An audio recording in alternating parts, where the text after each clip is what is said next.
Kenalkan, nama saya Lovelin Zilian Barita dengan NIM 11S23045 dari Prodi S1 Informatika.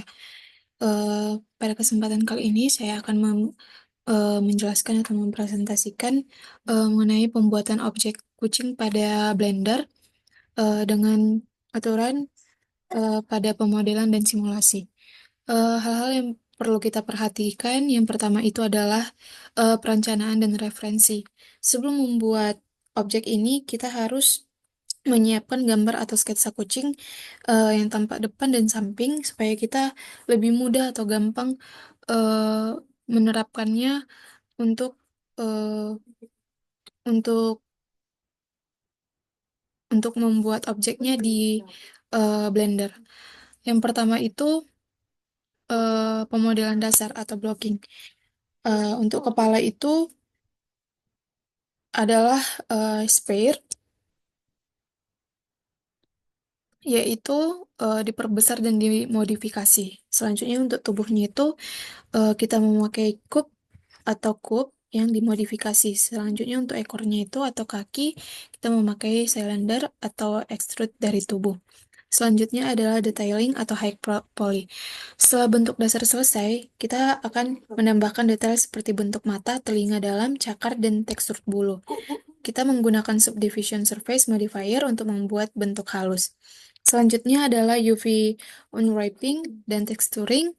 Kita melakukan UV unwrap agar tekstur bisa diterapkan dengan rapi. Gunakan image texture untuk menambahkan warna atau bulu pada permukaan tubuh kucing. Selanjutnya ada rigging dan simulasi. Ini istilahnya itu kayak optional optional aja gitu. Kayak untuk animasinya itu kita buat armature atau tulang dan kita hubungkan ke mesh dengan wake paint. Lalu kita melakukan simulasi gerakan kucing seperti berjalan duduk atau mengeong. Yang terakhir itu adalah export dan optimasi. Jika model ini digunakan dalam game atau simulasi, kita harus melakukan decimate modifier untuk mengurangi jumlah polygon agar ringan di runtime. Selanjutnya, di sini adalah pembuatan objek tengkorak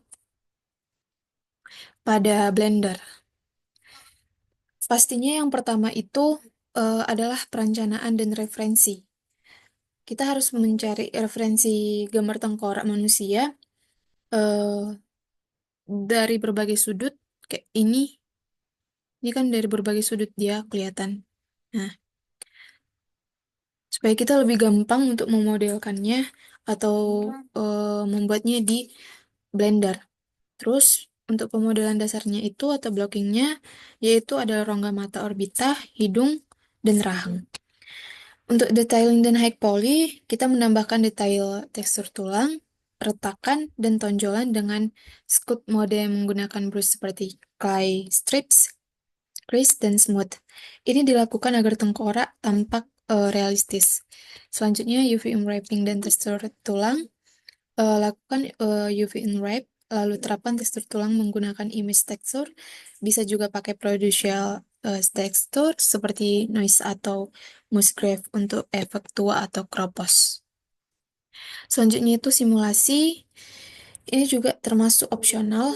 Eh, Kalau objek tengkorak akan digunakan untuk simulasi fisika atau simulasi apapun itu, misalnya kayak kita itu mau mau menjatuhkan dia supaya dia hancur, kita harus mengaktifkan rigid body pieces dan aturan masanya. Dan bisa juga diberi efek pecah menggunakan cell fracture add-on. Yang terakhir itu adalah optimasi dan finalisasi. Kita harus mencet topologi agar tidak ada non-manifold, edge atau ngon. Kita melakukan optimasi agar bisa digunakan dalam engine atau render. Sekian yang dapat saya paparkan atau yang saya sampaikan untuk eh, tugas praktikum kelima dari pemodelan dan simulasi ini. Jika ada kesalahan kata atau kurangnya pemaparan saya, mohon maaf dan sekian dan terima kasih.